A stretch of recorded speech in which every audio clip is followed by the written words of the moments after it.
we look at the past in rose-colored glasses, right? Because like when people talk about like animal champions, animal educators, who's the name that comes to mind? Steve Irwin. Steve Irwin. And he did lots of really unsafe stuff with Yeah, animals. he Like if, did. if Steve Irwin came out today, We'd be like, hell no, dude. I probably would not have a very great opinion about him. I love doing educational programs. I Mm. am the master of getting people to change their mind about snakes and Yeah. reptiles and lizards and spiders and all that sort of stuff. Anyone who's gone down the journey of like trying to heal your inner self, you understand that like, oh Never man, ending process. it is a Never never ending. ending process. There's always another layer. You're like, I thought I was in the basement. Like, oh no, no. What do you mean you're in the basement? Don't look at the man behind the screen. Whether you're unfamiliar with Rob Christian or an avid follower of his content on Instagram, YouTube, and TikTok, I think you'll enjoy the following conversation we had as much as I did. Rob is not only wonderfully engaging and extremely knowledgeable about reptiles, but he also has a unique presence in the reptile community. I reached out to him specifically because of his regular promotion of mental health awareness through his often vulnerable and emotionally aware posts on his Instagram stories. He's been working with and educating about reptiles and invertebrates since he was a child, has worked with thousands of reptiles at various facilities and through his personal caretaking. He has some very valuable insights about working with snakes, the reptile community and education, and is a genuinely empathetic and kind human being. I had an absolute blast speaking with him despite some technical difficulties, and will most certainly be following up for round 2 or 2.5 in the future. So I hope you enjoy this conversation as much as I did. Make sure that you subscribe and hit that like button, drop a comment if any of this resonates with or affects you, and please help support these types of conversations by going to Patreon and becoming a member. There you can watch ad-free episodes, get some swag and special content, and get the pleasure of knowing that you're part of efforts to add a little bit more positivity, empathy, and compassion into the world, both in the reptile hobby and beyond it. Let's slither on into it.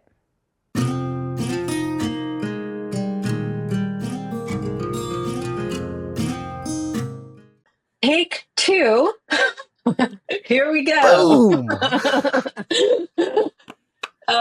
Rob, this is our second try. We had some technical difficulties on the first one, but I'm really glad you're back Apologies. for no apologies necessary. It happens. I'm just glad I get to talk with you again. So, hey, let's do this. Heck yeah, let's get it. Let's do it. It's pretty amazing. The community is like, it's really fun to interact online, but I've gotten so much from being able to have one-on-one conversations. And so I've been looking forward to this for quite a while. So very excited to have you here.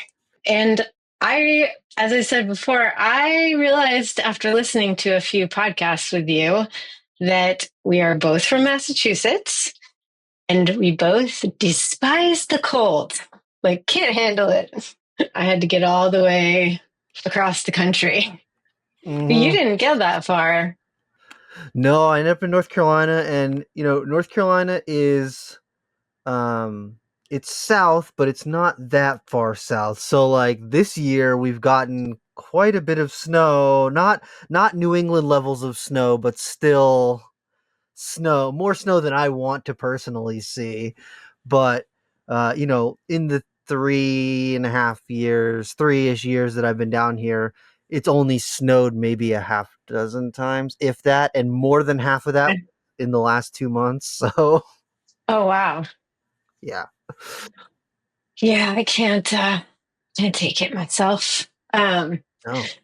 To my family, I'm like, why? Why are you Why would still you want to stay there? there? Why torture yourself? I know. I don't understand. As soon as I got away, I was like, wait, it doesn't have to be like that all the time. It doesn't have to be miserable Doesn't have 75% of the to year. be What? miserable. I know. I'm like, it's 65 degrees, and I'm like, That's me. If it's below like 75, I have a hoodie on. I have to. I just can't do it. Yeah. Yeah, totally. Well, so we're gonna cover some really great stuff today, and but we got to start with the basics, right? So, Heck yeah. what was your first snake? How did you get into keeping snakes, and all of that? I want all of it. Gotcha. Heck yeah.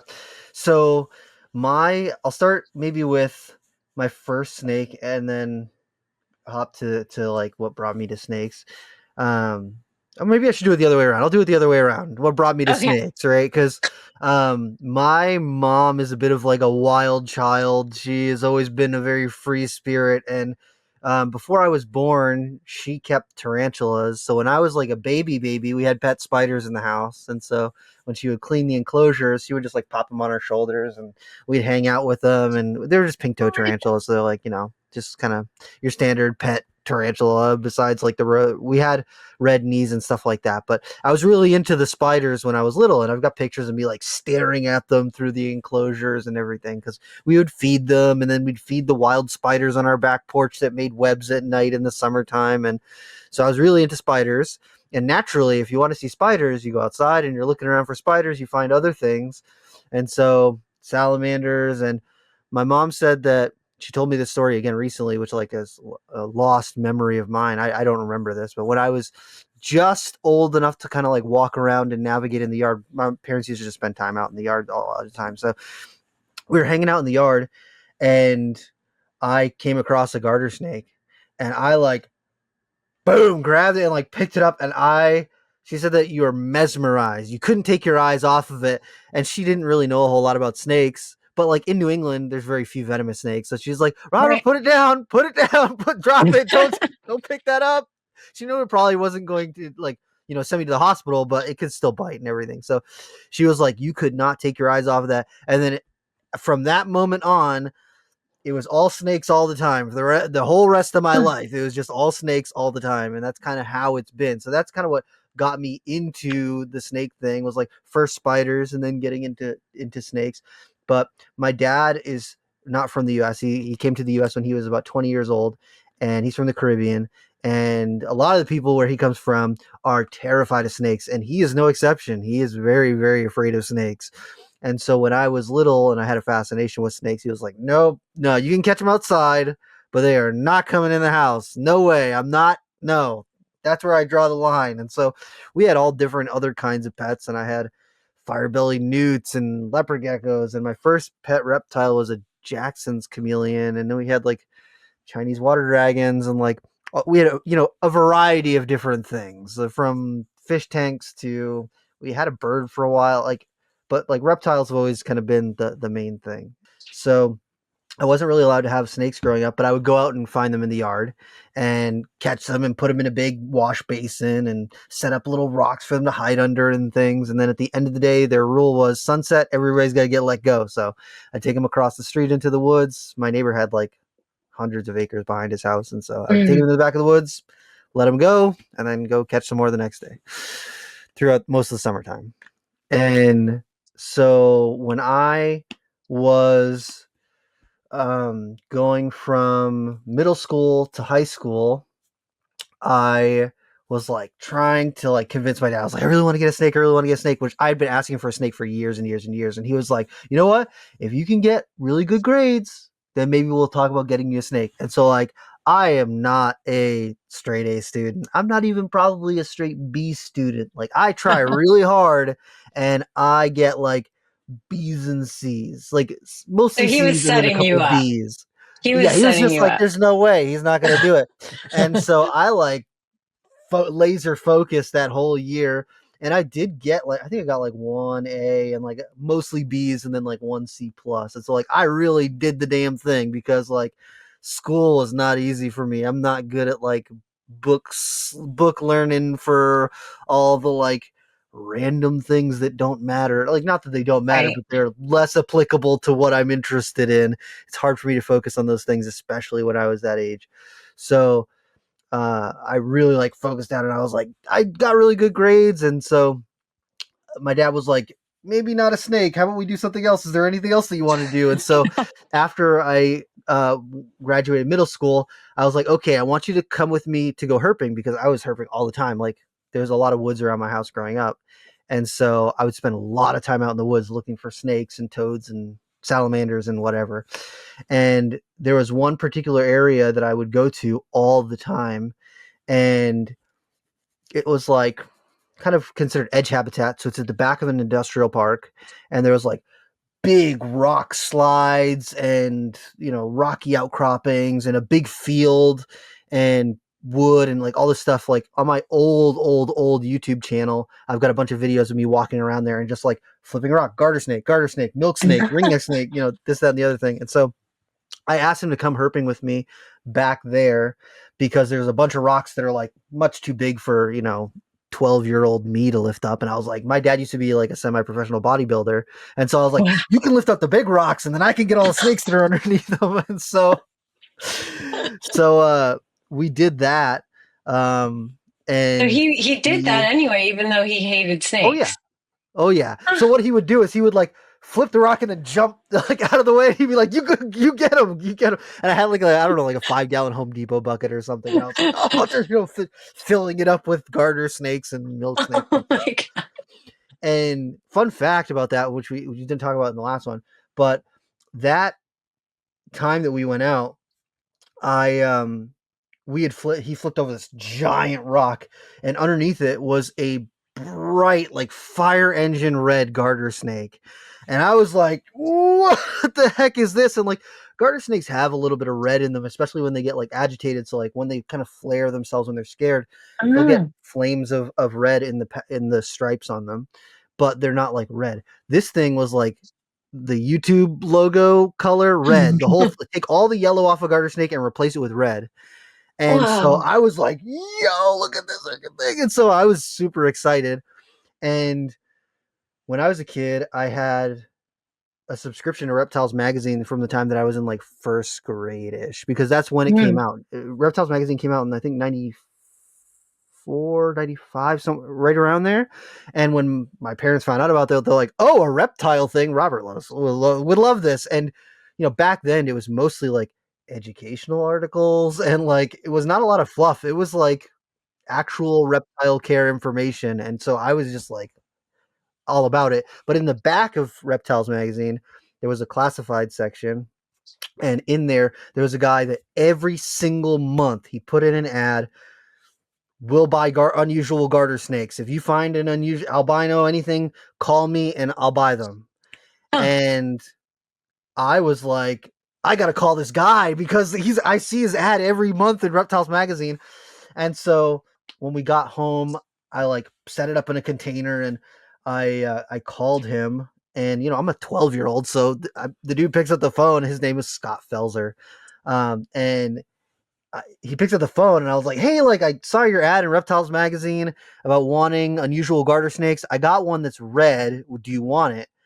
And he was like, "Garter snakes have red in them. Like it's not special." And I was like, "No, no, no, no, no, no. This is a fire engine red garter snake. The whole body, like the whole everything's red. It's got black on it, but it's just red and black. There's no yellow." And back then there was no internet. There was no like, Right. if I wanted to send him a picture, I would have to get a disposable camera, take a picture of it, go to the CVS, develop the film, which takes Right. a day or two, mail him the printed out picture, and that's going to take like weeks of work, right? And so I wasn't going to send him a picture, but he's like getting annoyed because he's like, "You're a kid." And my mom hops on the phone. She's like, "No, like he really did find a bright red garter snake." And so we like worked out a thing where I sent it to him, and he gave me really bad advice for shipping it. I'm not going to talk about all that, but Oh, really bad advice for shipping it. But I shipped it shit. to him. I think he sent me like $70 or something, which like back then I was like, $70 for a garter snake. This is wild. So Yeah. cool. But come to find out later on that he has a line of like flame Eastern garter snakes that at least partially was contributed to by that snake that I had Well, found. I don't know if the whole line is from that, but at least part of it came from that, which is pretty that's cool. so cool. That So is so cool. that same summer, so it was between middle school and high school.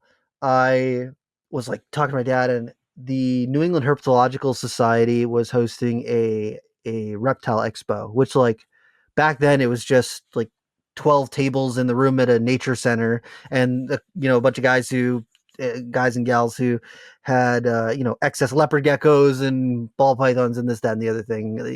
They would just show up and sell stuff, and so I like begged my mom to go, and I was like, oh man, we gotta go to this thing. And so we ended up going there, and this guy had a black back ball python. So it's like a normal ball python, but it has like a nice black connected stripe down its back. And I was like, oh man, I really want this. And I like kept coming back and back to it and back to it and back to it. And I bothered the guy for like, I don't know, an hour or two talking to him about it. And he's like, yeah, it's like a normal ball python. I know, and he's like, I'll cut you a deal because you're like really excited about it. And I was like, Mom, we got to call my dad. And so I called my dad, and he like, I don't think he was busy or something like that. Back then there wasn't a lot of like cell phone activity. Like you just couldn't get in Right. contact with people. And so I took the guy's cell phone number or like his card or whatever, and I went back home. I think we picked up like a leopard gecko or something, or two leopard geckos at that expo. And when we came back, I wrote my dad a long letter of like, I did really great in school. I've been keeping my room clean. Like I really just want a pet snake. I'll keep it in my room. You never have to see it. And I gave it to him, and he came to me. He was like, Robert, you did do really good in school. You have been keeping your room clean. Mhm. And I did say that we would consider it, but I didn't say that we would get it. And he's like, but we can talk to the guy. If he still has it, maybe we can go get it. And I'm like, yeah, let's go. I'm so excited.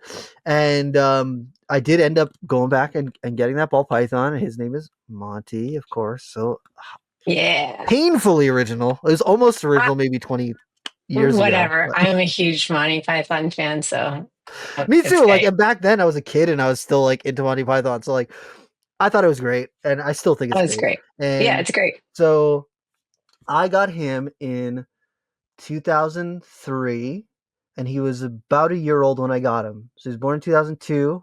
Right now we're in 2025. So he's about 23 years old, and I still have him.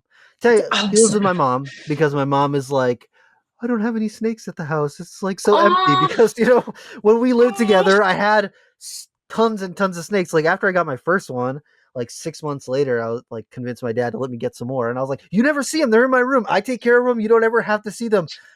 And so I got a couple of Solomon Island ground boas, and then some of this, some of what? that's more That ball was your pythons, and next so one? Your next snakes were yeah, Solomon Island.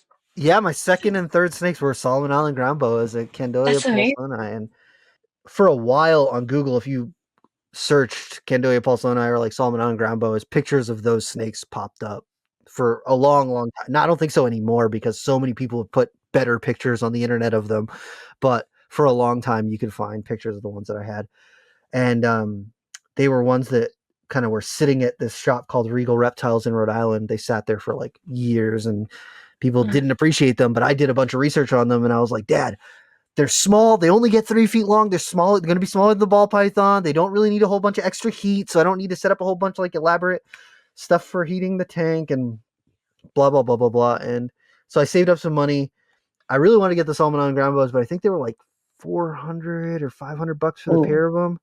And I didn't. I was a teenager, so I was like, I didn't really have that money, but I like did chores and did all this extra stuff, and so I bought a pair of Viper boas first, Nice. and because they were like just close enough, and they were like $75 each or something. Wow. And so I took those home, and I knew the guys who ran the shop, Regal Reptiles, and I knew them pretty well. And so I brought them home. I did all this research. I set up an enclosure. They would not eat. I tried everything. I bought a Oh, nose for them. I tried frogs. I tried mice, dead quail. I tried everything, and I could not get these things to eat. They're wild caught viper boas from 20 something yeah. years ago, and so there was just like not they didn't acclimate for me. And so like after like a month and a half of like saving up more money and everything, I like called up the guys at Regal, and I was like, hey, like I bought these viper boas. I cannot get them to eat. I've tried everything. And the guy was like, bring them on down, like we'll take a look and see what we can do. And so I brought them down, and I remember it was torrentially downpouring that day. I don't think I've told this story on any podcast yet, but this is I've like never heard it funny. before. and also bad. Okay. So I brought those Viper boas back down there, and I remember it was torrentially downpouring, and my dad's driving me down there to change them out because my mom was like busy or something.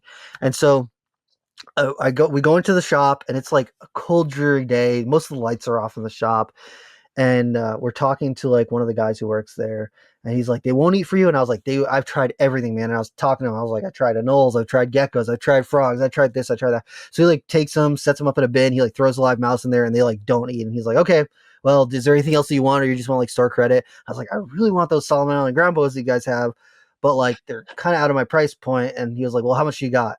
So I was like, I got I don't remember, it's like extra $100 or something. He's like, you know what, you really like them, they're rock solid, you can have them, cool. And so Oh. he's like, come with me into the back, because they had like a big back open zoo area basically.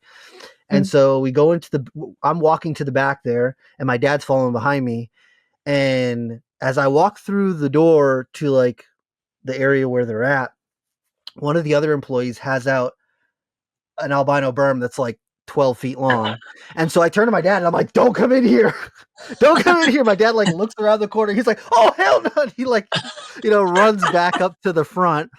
And he's like, oh, no, no, Robert. Oh, no, that's not good. That's not good. And so me and the employee go and like bag up the Solomon Island ground boas. And then we're like coming back up to the front. And my dad was like, oh, did you see the size of that thing? And the employee goes to my dad, and he's like, oh yeah, these are going to get that big in like 6 months. And I was like, shut up. Don't Oh, tell him that. That's not true. Don't lie to him. Do you want me to take these snakes or not, man? He is not going to let me take those if he thinks that that's how big they get. That's oh messed up. no.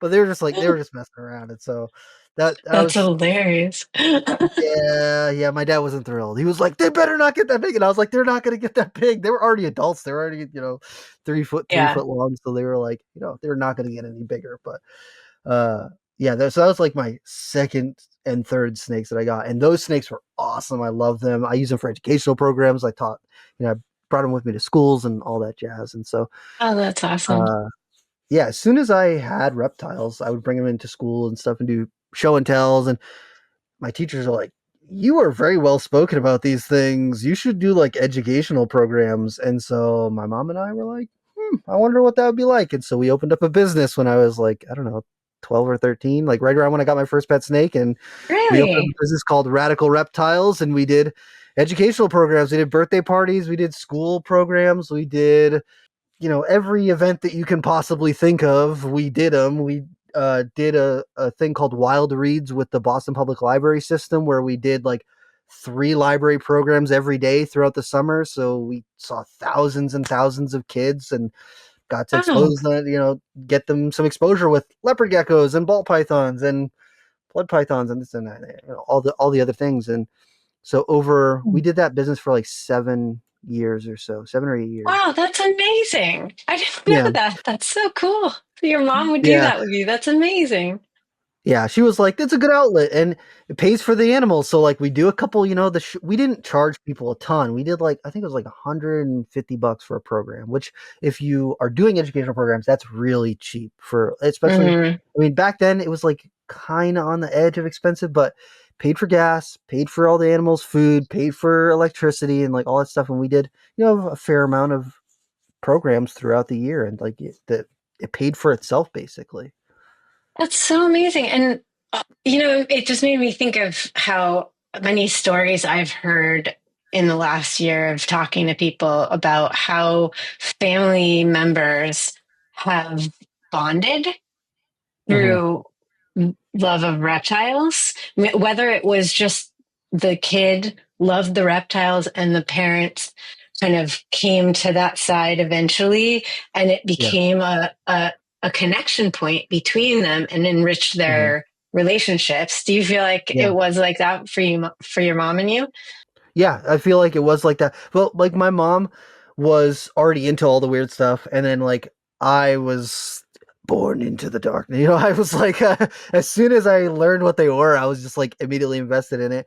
And then my Right, but I dad, mean, you're getting you guys, you two, your mom and you, like that relationship oh, a little probably bit was, closer. Yeah, yeah, me and my yeah. mom have always been attached at the hip. So like, I don't know if you Ah, can get okay. closer than how we Okay. are. Like, it's so strange. My mom is very much like on the same, a very similar brain wavelength to me. Like Mm. there's been times where I go to pick up my phone to call my mom and she is calling me on the other end and vice versa all the time. Whoa. All the time. Like not like a once every 6 months, like every time that we talk, she's like, I was just about to pick up the phone and call you. I had your contact open and I was about to hit the call button and you just called. Or like, Amazing. so like it brought us close, but we You were were already like, already, yeah, like yeah. two peas in a pod. And it definitely helped me a lot because when we did the business and with the animals in general, it helped me kind of come out of my shell because I was like a very shy kid, a very sensitive kid. I cried at everything and I had a Mhm. tough time like talking about stuff. And so doing the business and doing programs with reptiles, I have to be able to talk to the people about them. I Yeah. have to be able to come out of my shell. I have to be able to cold just go up and be like, look at this cool thing. I want to talk to you about it. And so Yeah. she kind of pushed me to do that and then helped me kind of narrow the way that I do programs because I like to tell people about all the little intricacies of the things and like stuff that normal people don't know or particularly care about. But my mom is like, hey, look, people don't know anything about reptiles, you got to dumb it down a little bit for them. And so she Yeah. kind of like balanced me out when it came to that sort of stuff. But like it definitely it helped us stay connected. I feel like that's a Mm. better way to like phrase it for me. Is a lot of people as they grow and change and everything, they kind of like distance themselves. And reptiles has been something that's helped keep me and my mom connected throughout Mm. all the different years and things like that. Mm. And now she still has Monty. Yep, I love it. exactly. She does. Yeah. And she actually has a couple of she has like a lily white crested gecko that I got, and she was like, I don't really have any lizards anymore. And I was like, here, I got it in a trade for like carpet python that I produced, and I was like, I really wanted to raise it, but if you want a lizard, here, you can raise it. And so like I gave it to Aw. her, it's like this big, and now it's an adult female. She's like getting ready to lay eggs. So like she's got that, and then I gave her tarantula too, and so we always go back and forth. And so like sometimes she's like, I just want a different spider. I'm like, okay, here's a different one. And I got another one. And she's like, I want something that webs a whole bunch. I'm like, okay, I got that here. Go ahead. That's amazing. That Yeah. is not not a family relationship that I can relate to Yeah. at all, and I love It's it. tough. It's tough. Yeah. A lot of people they get family that is tolerant of it, and that's kind of like my dad has always kind of been tolerant of it. And to his credit, he is scared of snakes, but when he was mowing the lawn and stuff, if he found a snake in the lawn, he'd be like, stop the lawnmower, Robert, get out of here. Mm. You gotta come get this snake, it's in the yard, I don't want to kill it, get it out of here. And when I started getting more and more snakes, I was like, I really want to get a snake rack, but they're super expensive. Can you like help me build one? And my dad helped me build a bunch of snake enclosures and racks and this, that, and the other thing. And so he's always been Wow. supportive, hesitant, but supportive of the snake things. And so for him, it's it was like a little bonding thing because it's the only thing that I'm really interested in, and it Right. gave us little ways that we could bridge the gap. Him helping me build racks, awesome. I was like, I really want to build one that has long tubs for the terrestrial snakes, and then arboreal like taller tubs for the Amazon tree boas that I had. And he's like, okay, let's Mhm. design it, and we'll go to the store and we'll cut it, and we're using power tools and doing this, which is more his type thing. And then I get to have the snakes and do all that sort of stuff. And so it there's always opportunities to make connections and to strengthen connections with reptiles. I think I might be biased, but I know that I like my father doesn't like snakes at all, hmm but he will listen to me dump info dump. hmm He will, and he will ask questions. He just wants nothing to do with them physically. And yeah. then my mom's side, my stepfather also, same thing, nothing to do with them, not too close, hmm but will like tell me, oh, that was a really cool enclosure you built. I really enjoyed watching your build, or like, and I'm like, oh, he's like, or I really like that video you posted of your snake. I'm like, you did? Because he hates snakes. So I definitely have that part. And then there are other folks that are just like, uh-huh, okay, cool. Yeah, I get a lot of that. Yeah. That's okay. That's okay. Well, so flash forward to now. What are the primary species that you're working with? Are scrubs and short tail or short Yep. tail? Scrubs and short tails. That's Okay. primarily most of my collection is scrub pythons. I have a variety of different types of scrub pythons, which I'm not going to get on a soapbox, but several of them that I keep currently are grouped. They're grouped as the same species, and they're not the same species, but that's okay. There will be a paper, I'm sure, at some point that denotates the accuracy that they are their own separate species. Ah, But interesting. for Uh-huh. the time being, like currently, I've got Halmahera scrubs, which are Similia tracei. I've got Barnack scrubs, which are Similia amethystina.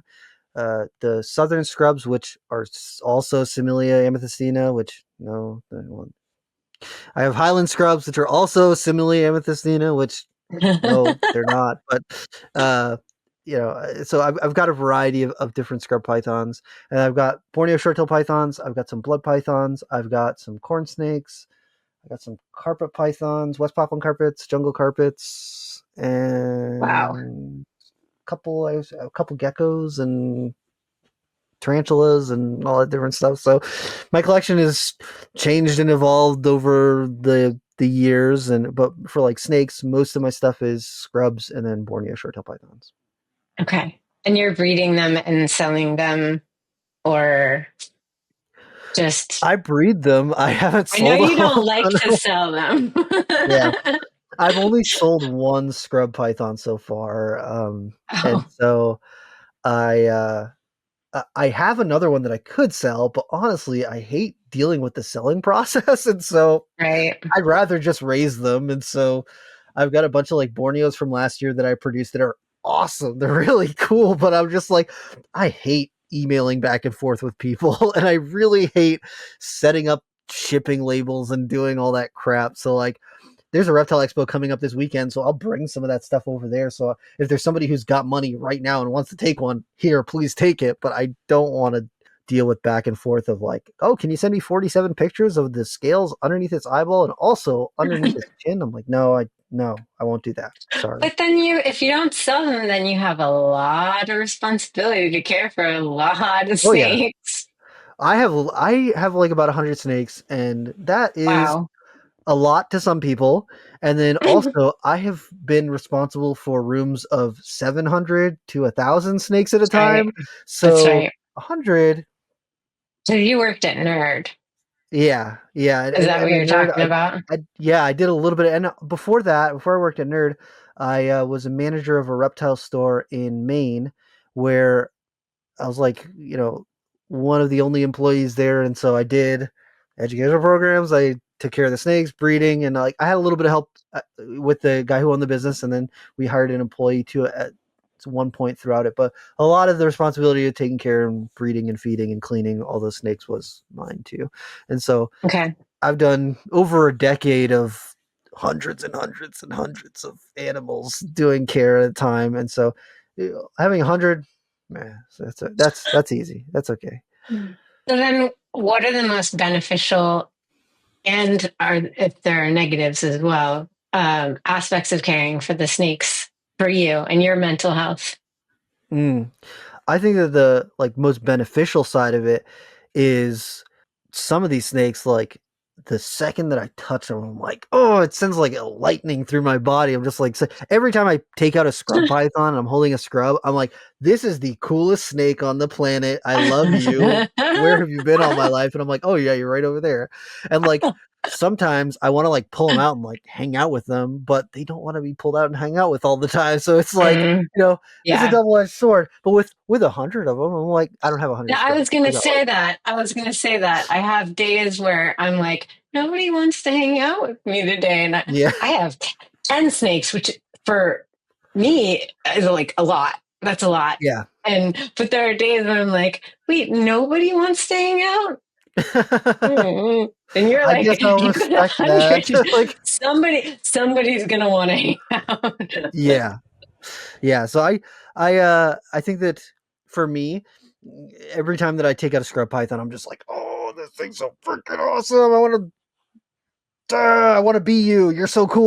Like you're, because they're smart and they are like they're strong for their size, and you've got so much going on upstairs. Like when the scrub python's moving around, Yeah. you can see that like they're sizing you up. They're looking around the room, seeing what's going on, trying to see Don't where their say next that. You just move said is. sizing you up. You just, Yeah, like not to eat you, but like I sizing you up know, to like but you know the whole, mano like, y mano, kind of trying to see if you got the bravado, see if you've got the gumption to really hang with them. And they are always assessing what's going on, and so I love that about them. And maybe the big ones would be sizing you up. No, I'm just kidding. But that'd be the Australian ones. If you've seen the King Ornai from Australia, those things could size a person up. And you're making so many reptile folks like do this because that's of okay. I don't care. how many Send people it to get my that, like, DMs. that DM me on snake is Instagram. sizing you up. That snake is sizing you up. I know They what you can mean, DM me though. about it. I'll fight them. Well, you're not helping me because I was going to tell you why, like, tell you to tell me why I shouldn't get his. Oh no. Well, here's the deal. I it, I talk about it on my podcast a lot. I love scrubs. I think that they're amazing. I think they're incredible. I think that they're smart and cool and pretty and all this stuff.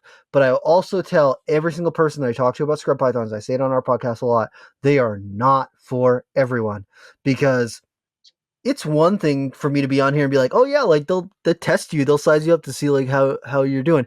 It's all cool to talk about that until you open up the door of your scrub enclosure and it comes flying out, and like, it's not a mean snake or anything, and it's not Mm-mm. necessarily having a food response, but it is going to test you to see if you're going to back down, or if you're going to, if you're going to get hit.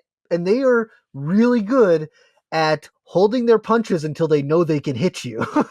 Ah, So they they've got like so much going on, and for some people that is not what they not want in what a they snake. want. Yeah. And Hmm. that's great. I love that because That's it fine. saves it for people who like really do want to get it. And for me, I got a lot of people who message me and they're like, "Hey, like I really want to get a scrub. I see yours and they're really pretty." And I'm like, "I get it. They are really Right. pretty, but the behavior side of things might put you off of wanting to get one." And I always tell people, I think you should think really long and hard before you get a scrub. It, try out carpet pythons. Carpet pythons are really great.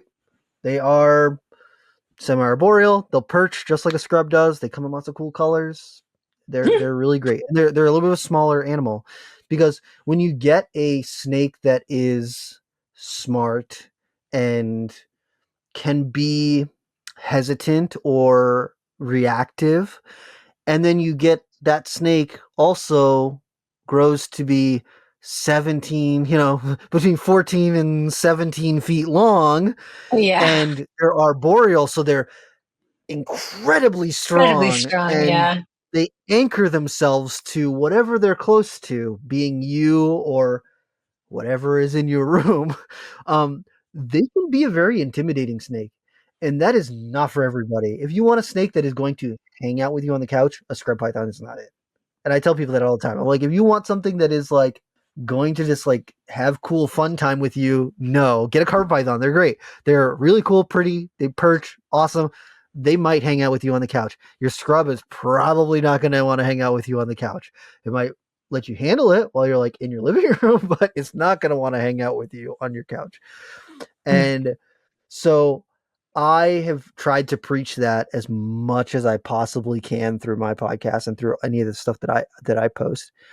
And luckily, from what I've seen and through the stories that I hear, a lot of the people, like I'm in a couple of the scrub python groups on Facebook, and it's always so like it tickles me pink to see people who are like, man, I listen to these podcasts and I listen to like Rob or Steven and they talk about scrub python so highly, and I really did a whole bunch of research and I went out and I like found the right one for me, and this snake is even cooler than they described it. And I Ah, feel like they find their way to those people who mm, are looking for something a little bit different.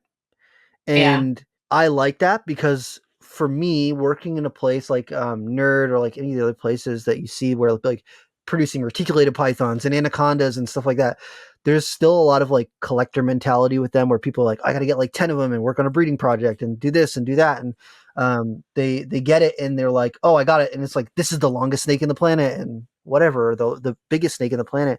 And I think that for a lot of the people who kind of have that mindset, I don't want to say that they miss the real like pleasure of having those snakes, but I feel like it's not valued as much with a lot of the other species as it is with, at least for the people that I see in the scrub python group.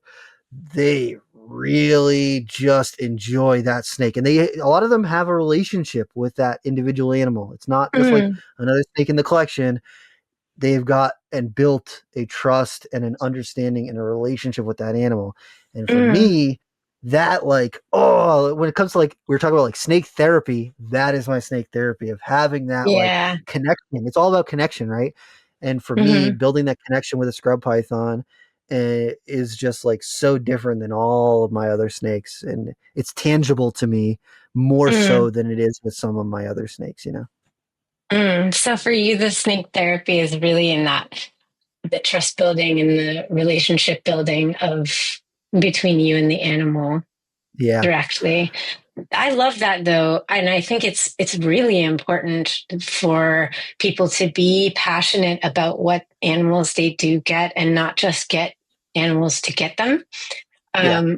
And to foster those kinds of relationships and do the work, because the more that you care, the more that you have a connection with that animal, the better you're going to treat it too. I Mhm. mean, if you're just like, yeah, that one's cool, how much are you really going to do for that animal? Like, you know, and yeah, then you miss out on, like, if you put them, that one goes in a bin because I don't really want to see it, and like, or I don't really have a relationship with it, and then you don't see it and you don't engage and you don't, what is the joy in, Mhm. for me, I just don't, it doesn't make sense to me, but it also feels like, it doesn't feel good for the animal's welfare either. Mhm. Because we're in control of everything for them. And if we're just like, I don't really have a connection with that one, so I don't know, I'm just going to get another one. And I feel like that mentality is, I'd like to see more of what you're talking about, of the people just Yeah. being like, yeah. Yeah. I think that we're seeing a big shift in the hobby towards that, honestly. A Hope lot of so. people are kind of getting more into, putting more effort into a couple different animals as opposed to just having a collector mentality when it comes to things. And I think that community wise, 10, 15, 20 years ago, there was this like heavy emphasis on like, you got to get a bunch of ingredients and mix a whole bunch of stuff and make some cool looking animals. And it's like, yeah, that those things, I think that there's still a lot of value in doing that sort of thing for certain people, but not for everyone. You think about your average, you know, pet owner who has a pet bearded dragon. They're not gonna have 10 bearded dragons. They're gonna have 30, 40 bearded dragons. They've got one bearded dragon that they know and love. And so Mm-hmm. they're gonna do what they can for their bearded dragon. And the shift now has been more to of like, get one or two, be real selective about the actual animals that you get, and then see what's interesting about them. And I feel like there's, as we shift away from the like high production mentality, we as like a community get more into these species that like actually pique your interest. Like I've been looking at getting some water snakes because there's like these small species of water snake called broad-banded water snakes from you can find them from Texas to Louisiana or so. And some of the ones that are from like southeast Texas are like bright fire engine red and they got these bright bands on them. And water Um, snakes tend to share a lot of habitat together. So you'll sometimes see multiple water snakes basking in the same area. You'll see mm, them eating in a very similar area. And so like people can keep them in small groups and they're highly visually acute. They watch what's going on and I find that incredibly interesting. And so like I've been toying with the idea of setting up a water snake tank for like the last couple of years and like just setting them up so I can watch them and that to me is really interesting. I still like my bloods and my short tails, but they just don't do as great in that type of a setup. A lot of bloods and short tails stress out a lot if you put them in open front enclosures. They just do better in tubs. mm, And so like it's a different dynamic for them and I get them out and I like to interact with them when I handle them and stuff, but they are much more comfortable not seeing me than they are seeing me. So it's like different mm, things for different reasons, you know? And mm. so I think that a lot of people, at least a lot of people that I know in the hobby are shifting more towards like, I really want to get some stuff that I can watch because, it's cool to have a whole bunch of snakes that you can like take out and interact with, but also sometimes just sitting around and watching a snake do something in its enclosure or even just watching them hang out in their enclosure is very interesting, very soothing, very calming. Very soothing and very like it gets your brain going too. So Yeah. there's this cognitive, therapeutic thing too, because Mhm. you're fascinated and your curiosity is spiked. And yeah, I've had most of my, I think a majority of my snakes are boas, and it's a bummer sometimes because they Mhm. sleep all day Yeah. and I go to sleep early. So I have like a short window of time when I'm like, the Y'all doing lights are something? off and I'm like looking in everyone. Can I see? And they're like, I'm going to shine this light in here. I'm sorry. I just want to look at you. And like, and I get to see them do their thing for such a short amount of time. Mhm. And then I just recently got this Rufus beak snake, totally different. Very different. Oh my God. It's just like all the time. I'm just like, oh my God, what are you doing now? What are Peaking. you doing now? Oh, you know? And it's looking back at you the same way. It's like, Oh, she is totally aware, and yeah. she's not afraid either. And she's Oh just yeah. like, hello, and like, oh my God, it's a totally different experience. I love it. Mhm. I love it. And I love my boas and my king snakes and my Japanese, but my Japanese rat is similar too. Like I Yeah. don't handle her a ton because she doesn't like want to come out a lot, but she's fascinating to watch. Mhm. And so I get therapy all day from her. Just, Mhm. just giggling and like, what are you doing now, you weirdo? You're hanging upside down, you know? Yes. One of my male scrubs is like that. My male southern scrub, like throughout the day, he's always doing something different. I'm like, you're supposed to be. Everybody else is resting right now. What are you doing? Like, what are you up to? And he's got a hide that has an opening on the top as opposed to on the side of it.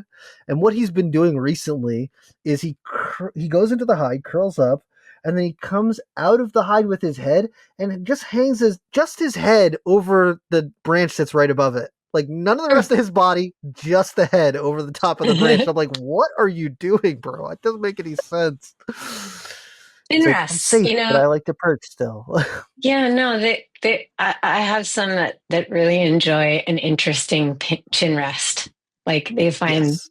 the weirdest and cutest little weird ways to just put their heads on. Uh, well, that kind of makes me want to ask you about how you go about building trust with your snakes. Um, it depends on the individual animal because I've got certain snakes where the best part of building trust is leaving them the heck alone for the majority of the time. Mm, And I try and set those animals up in enclosures where they'll see me moving around whenever I'm around the house. And for animals that are kind of on the borderline, I usually give them a retreat, some place where they can hide, a couple places where they can hide. But on animals that are like really nutty and defensive, I try to not give them any place to hide, just to Oh, desensitize them. um, ah, because I feel that if some of the more extreme ones, if they do have a place where they retreat to, they just stay retreated and they don't desensitize themselves to what's going on.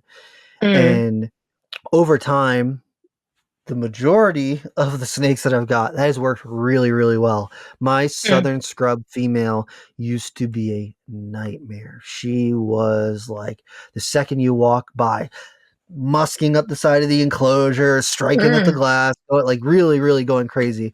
And so like Well, remove the hides. She still had branches and like water dishes and all that sort of stuff, but like no place to like retreat to. She just has to see me going by all the time. And for the first like maybe 2 weeks or so, she's like on high alert constantly. And then mm, gradually over time, she's like, I'm gonna look at you. Oh, he walked away. Oh damn. right. Oh, he's back. He walked away again. And then now she doesn't care. I can go into her enclosure and do whatever I got to do, and she most of the time she doesn't care. She'll still give me a side eye sometime, but you know that sort of desensitization combined with gentle, regular handling has really changed her immensely. And just building that regular trust of like when I take her out, I'm not manhandling her. Whenever I'm holding my scrubs, I always try and use like I call like my open hand policy where I try not to grab them. It's like I use a hand to support from the bottom, support from the bottom, support from the bottom. I never grab. So always try and have open hands when I'm holding them. And it works pretty well, pretty well. And so she is one of those snakes where like when she was little, I couldn't even like the second I touched her, she would whip around and bite and musk and Mhm. pee and like scrubs have like I'm gonna fight you, and then once they realize, oh crap, it's not gonna work, they throw themselves and just take off like a racer or Oh, something. They just like run and pee, and so she used to do all that stuff all the time, and now through like what I would do when I was trying to get her out, like just adjusted to being handled and being worked with, is I would just take a hook, gently hook her, and then once she's at the edge, I try and get rid of the hook as quick as possible, where I get my hand mhm. up underneath them. And over time of just like taking her out and she tenses up and I'm like, okay, I'm just gonna sit still. Just gonna sit still. And she's looking around and looking at me and eyeballing me like she's gonna bite me. And I'm like, please don't bite me, please don't bite me. But if she does bite me, I just keep handling her and don't put her back Mhm. because that's what she wants. She wants to go back Right. into her enclosure. And so gentle, short handling sessions over time, desensitization, and then now she's got to hide in her enclosure. She only uses it half the time. She like over time you can reintroduce those things, and it doesn't have the same effect that it did when they were before you had worked on trust and building and all this sort of stuff. And so with Mhm. the like more extreme ones like that, I have to take, or I shouldn't say have to, but the way that I choose to do things is probably a lot different than how other people would do it. But for me, it feels like if you give them a safe place to retreat to, and then you're always going in there and removing it to take them out, you're giving them a safe place and taking it away, and giving it and taking, and giving and taking. And for me, the snakes that I've seen that have that, sometimes they never ever adjust. They just never feel safe and they don't ever adjust to seeing you because they feel like they can retreat, and then even that safety retreat is not a safe place. And so Mhm. I change things up a little bit and I show them that, hey, look, you don't need a safe place to retreat to. You are safe. And eventually, Ah, over time, that settles in for most of them. Um, you know, mm, I have one snake that has not worked entirely for, and that's Ursula, the scrub python that just laid eggs recently. She just like doesn't care. She's just like freaked out by everything.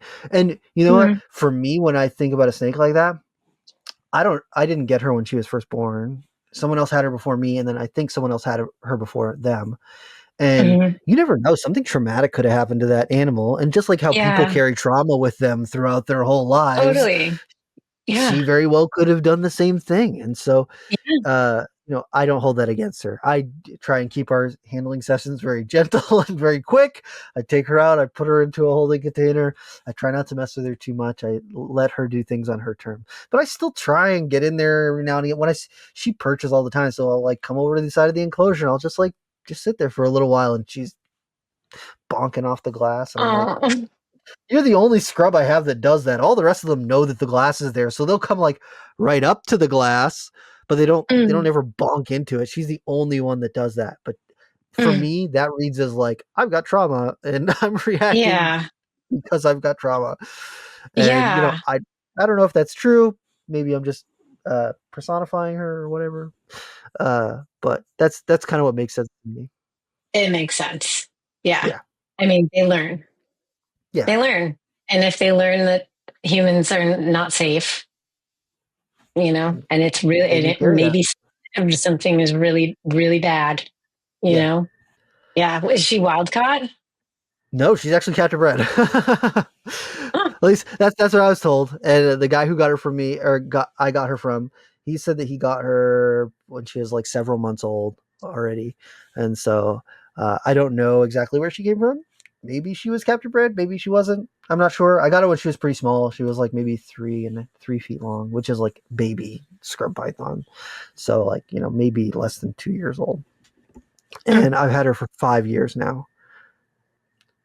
She's a little bit better now than when I got her, but not by much. mm. The second that I touch her with a hook or with a hand, she immediately starts peeing, and then she's striking Oh, and running and all that sort of stuff. So poor thing. I I respect her. I'm like, you know what? I really don't take her out to mess with her very often, just for like cleaning and just maintenance stuff. So I don't try and just like hang out with her.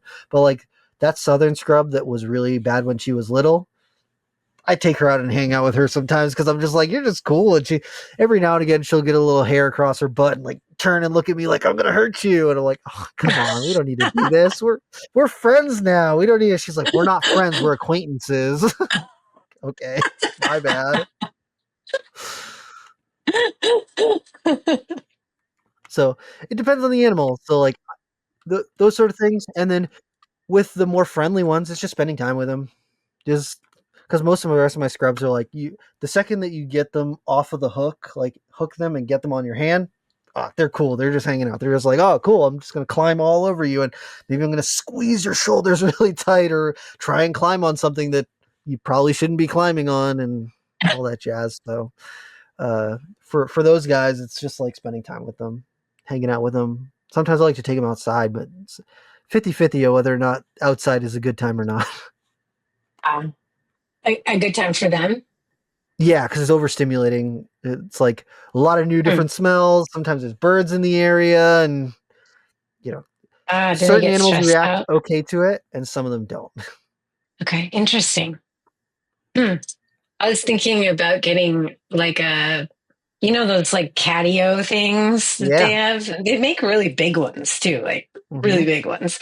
And I was considering getting one of those for outside time in the summertime because I did notice that a couple of my snakes, like I'll take them out into the sun, and a couple of them are like suddenly a little like, I got to get out of here.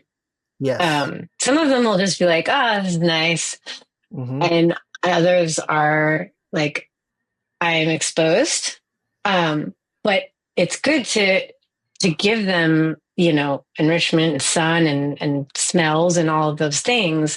But I wonder if something like that, like a catio where it's covered, it has little rooms, we could, like there are like hides and stuff, if Hmm. that would be of benefit and change that experience for them, where There's I someone can who's just done let it. them be. Like, I don't even have to sit there and like hover Hmm. over them, make sure a cat doesn't come or something eat them. Yeah. It might even be better for them.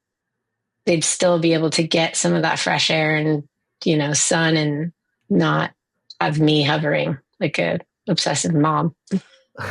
I think you should do it. There's a woman who's already done it, Yeah, and I she saw she that. documented a lot of it. Carla Coombs.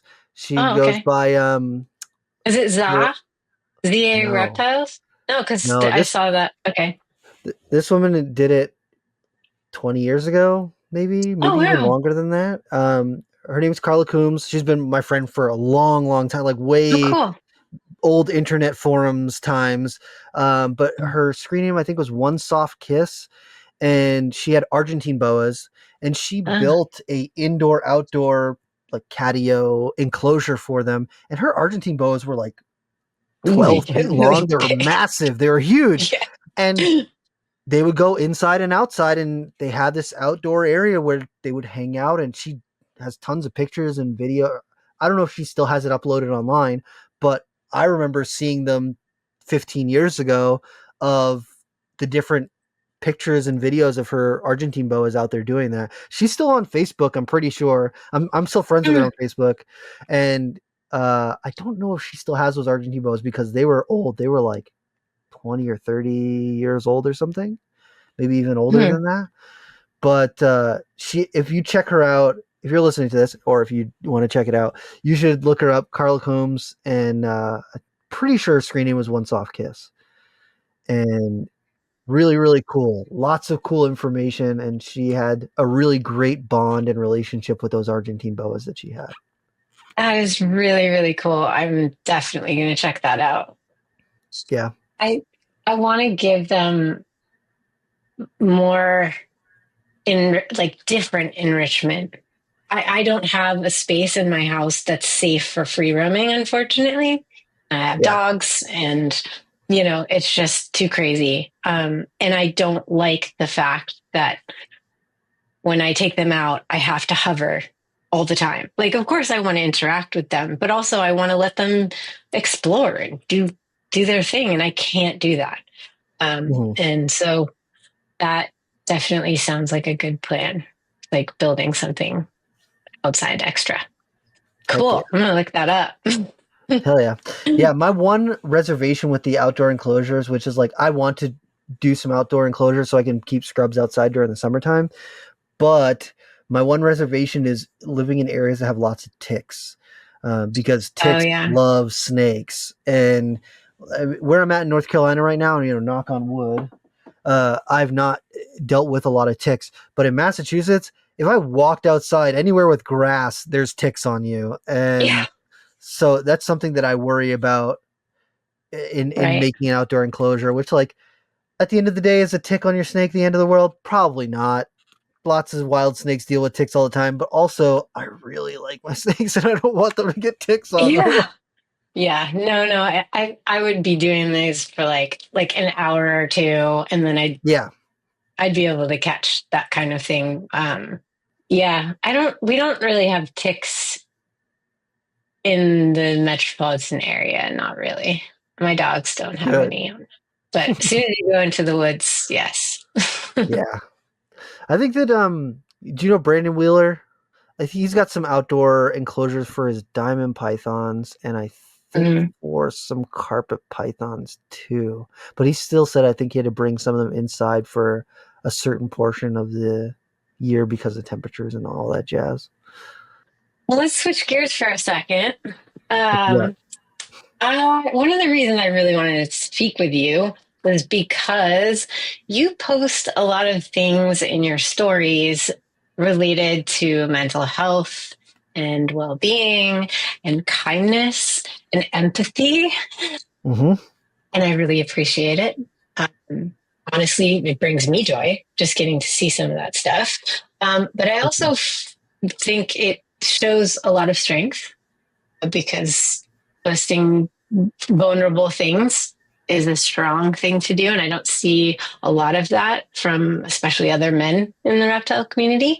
Mm-hmm. And I wanted to say I have a lot of respect for that. I Uh, appreciate that. so, talk to me about what mental health, your journey with mental health and empathy and all of that is like and has been like, and how that's shaped your world.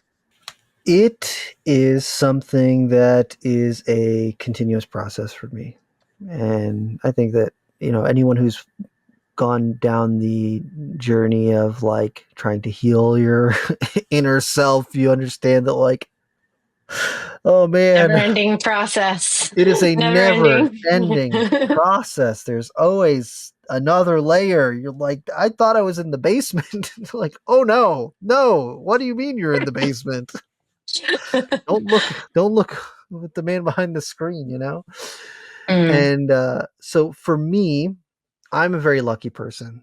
I try not to let that escape me because I grew up in a pretty stable home. I had two parents. Both of them worked, but we also spent a lot of time together. My mom worked overnights. My dad worked during the day. So like, there's almost always some sort of parent home there with us to tuck us into bed. We're upper middle class. We went on vacations. We got to travel a little bit. I didn't really have to worry about where my next meal was coming from. And so those sort of things are not lost on me. There's so many people that never got access to those sort of things. And when it comes to like mental health, it's something that my mom talked to me about at a really young age, and my dad did too. And I mm, was a really sensitive kid. I think I mentioned that earlier, but I was a yeah. really sensitive kid. I used to cry all the time about everything. And I got bullied in school really bad to the point where I had to like change schools in elementary school because I was Wow. getting like just beat up relentlessly Oh, for just who I was. And when you are ostracized in that way, some of the people who have seen darkness and have been shown darkness in other people, at a certain point you go, okay, well, like, I don't ever want to make anyone feel like that. Like, I really want to do whatever I can to not be that. yeah. And hurt people. So throughout all of our lives, we do things that we're not proud of, and do things that handle things poorly, and try to learn and be better from all of the experiences that we have. So I've got plenty of experiences I can think of where I handled things poorly, or you know blew up at something that really did not deserve that. And for me, I think that it is important for me to speak about those things because I am a very privileged person. Like, I have some intersectionality because, my dad is black, my mother's white. So I grew up in an interracial home. And also, I'm a man that as I navigate through the world, I'm a man. When people look at me, that's what they see. And that is, generally who I am. And so, as a man, I stand very little to lose by sharing any of this stuff. Coming out and speaking about mental health. What another man's going to be like? Oh, what are you, weak? And I'm going to be like, you drink every night, so you don't have to think about your Yeah. emotions and what you're feeling right now. So, Right. mm, and I stand very little to lose. That's always how I've looked at it. And Mm, if I'm in a position where I have very little to lose, someone else is might be feeling alone or might be going through some shit. And if I can extend a hand out to some of those people and let them know that they're not alone, I feel like I should do that because I was that person. I was that person who felt like there was no place in the world for them. I was that person who, felt like maybe the world was better off without me. I was that person who, was so deeply hurting that I couldn't deal with it. And yeah. there were people who reached out their hand to me and was like, "Hey, like, no, there is plenty of room here for you. I love you." And I try not to take that for granted, and I try to share that with other people because I've been in really dark places, and just seeing somebody else say, "Hey, look, it's okay if you're feeling like shit right now." That Yeah. can literally save someone's life. It can. It can literally save someone's life. Yeah. And if me talking about stuff and sharing things, even if it's just on an Instagram story, you never know the impact that you will have on another person's life. I get friends. I literally just had one of my friends message me, which I haven't talked to them in a couple of years. We kind of just like she had her own stuff going on. I had my own stuff going on, and we just reconnected recently. She was like, "You Mhm. shared this thing with me, and it completely changed how I look at like relationships and how I look at interacting with people. And I just want to say like thank you for sharing that with me because it completely changed my life." And when I think back to that, I was like, "Oh yeah, like this thing really helped me out. Maybe you should check it out." And I just like to share stuff that I found helpful. And for me, I'm assuming that it might have an impact on them, but you never really know. And then, she comes back and she's like, that like completely changed my life. And you never know. You never really Yeah. know. So for It me, feels uh, good. it does. Yeah. Good to It feels share really those good. things. Yeah. It does. And kind of being the like weird kid from the time that I was really little, I spent a lot of time kind of on my own, doing my own little thing. And then when I met somebody else who was into snakes, I was like, this is the best feeling ever. Somebody else who gets me. And so when I would pick up little nuggets of those things throughout my life of like, this person gets me, this person, they understand.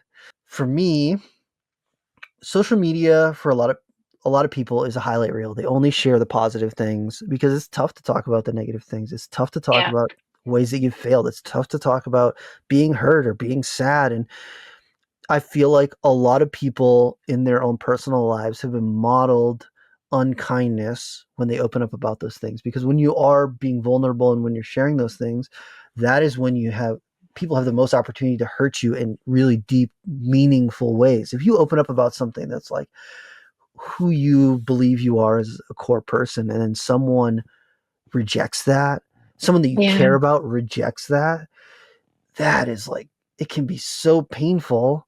Yeah. And a lot of people are like, you know what? I am not going to go there because I don't want to risk that. It's not worth the risk. The reward is not worth the risk of what if somebody rejects me? Interestingly, on the other hand, like you have people who do get vulnerable and share these things, and a total stranger can suddenly come and give them words of kindness. Yep. And that makes as big of an impact in positive ways as the opposite. You know what I mean? Like Exactly. I, and I'm relatively new to the reptile community. Like I've been keeping reptiles for a long time, but Hmm. I didn't really know that there was this whole community thing. And I I found that I got vulnerable. Hmm. And especially because I was like, look, I talk about mental health. Like I'm not going to just not share when I'm going through something. Hmm. And I made a couple posts and total strangers hit me up. Hmm. Total strangers, just little words of kindness. And now we're friends and now we talk. And so now anytime anyone shares something, even if I don't know them, if we've never actually had a real interaction, I'm just a follower or whatever, if they post something vulnerable, I will almost always just at least write a little something, Yeah. um, to say, like, I see you, you're Hmm. not alone. And I've had people respond that it means a lot. And Hmm. I know that it meant a lot for me. And Hmm. the internet is so crazy that this kind of thing, it's so horrible in so many ways. It's so toxic, but it can also have these kind of things. But it Oh can yeah. only have those kind of things if we share and Hmm. if we promote that. And there's so much value in creating a deeper connection than Hmm. just look at the snake that I have, Yeah. you know? Because who are you going to go to when something's going wrong and you need advice and you're ashamed, maybe? Like, or whatever. Like, I feel horrible. This is happening to my snake and I don't know what's going on and I need advice or whatever. And if you feel like you don't have that support system, if you don't feel safe, like your animal is going to suffer too, Yeah. and you're going to be suffering alone. And yet I feel that I can go on and be like, hey, I'm going through something. I need some advice. And I will get very positive, kind, like out of nowhere. People will come out of nowhere. And I think it's so valuable.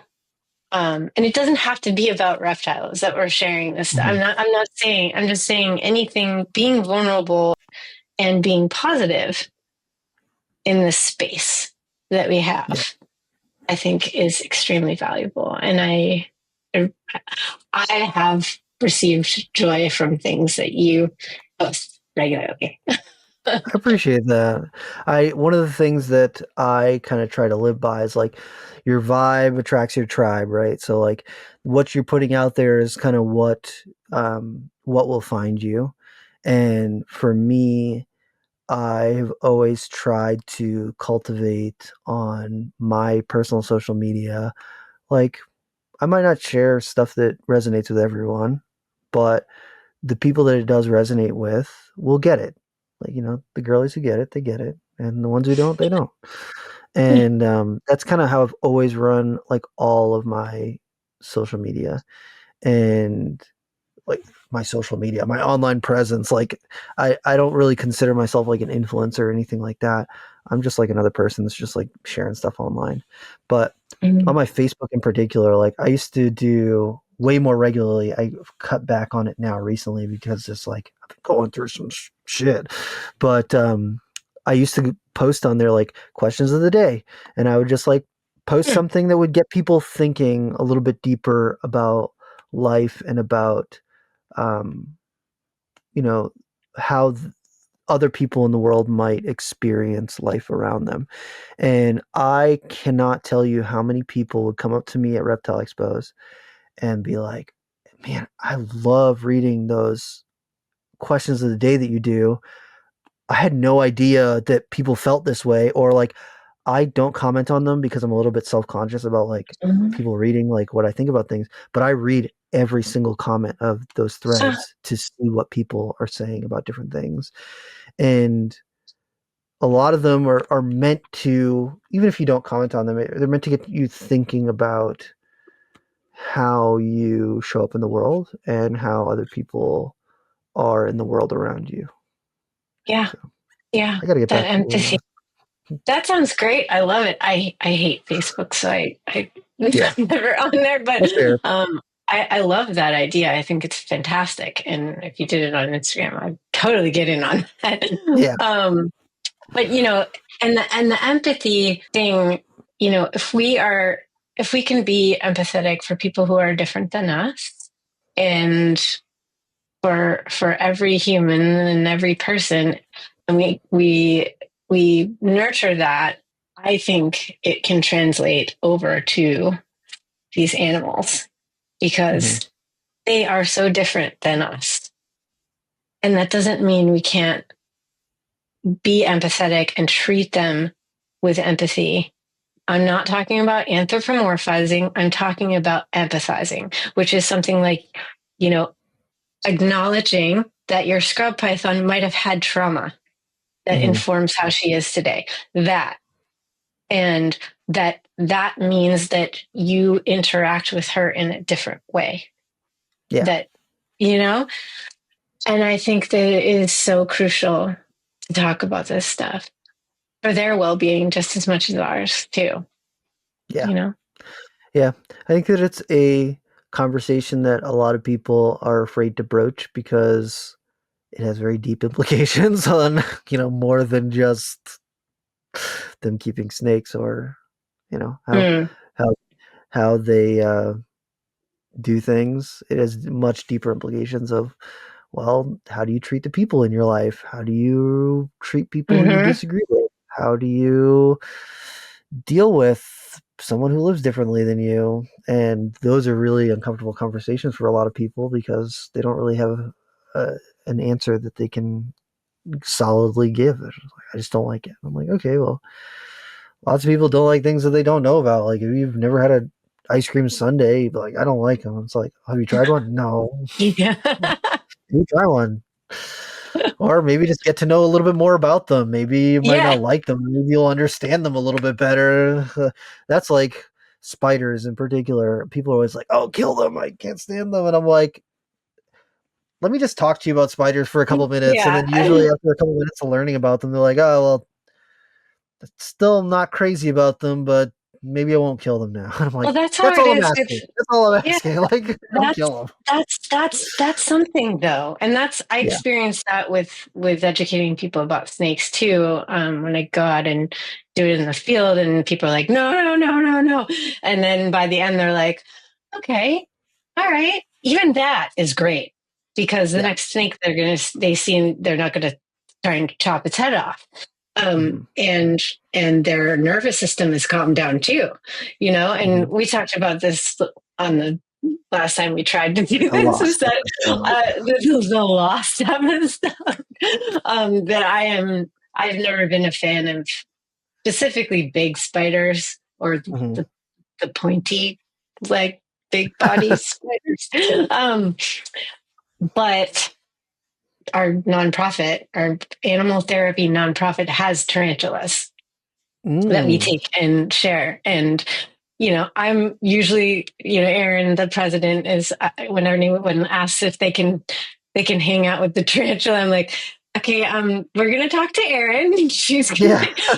but I finally got over it, and I was like, I have to try, I have to try, and I did. I held one, and I Oh yeah. wasn't like freaking out, and I have total respect for these animals. I've talked to people about them and they've gone off on them and I've listened and I've been fascinated, you know, and I've been like, wow, I never thought about it that way. I mean, somebody told me that his tarantula is playing with a toy, Hmm. literally playing with a toy. And like, okay, that is amazing. And we can open our minds to these things. And this kind of is a great segue into, I wanted to talk to you a little bit more about your educational programs and stuff, because Yeah. there is this magic that we can create by sharing these animals with Hmm. people, whether or not they think they want to know about them or not, you know.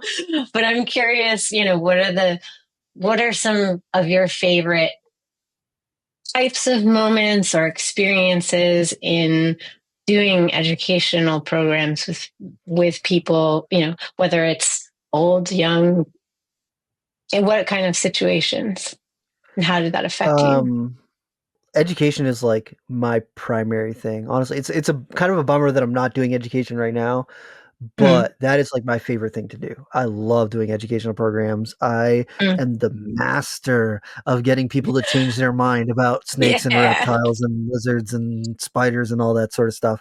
I have literally had people who came on tours at Nerd who were had lifelong fears of snakes Mm, or spiders or what, insert animal here. And by mm. the end of a 45, 50-minute program, they have done a 180. And Yeah. now they're like, I love this thing. Yeah.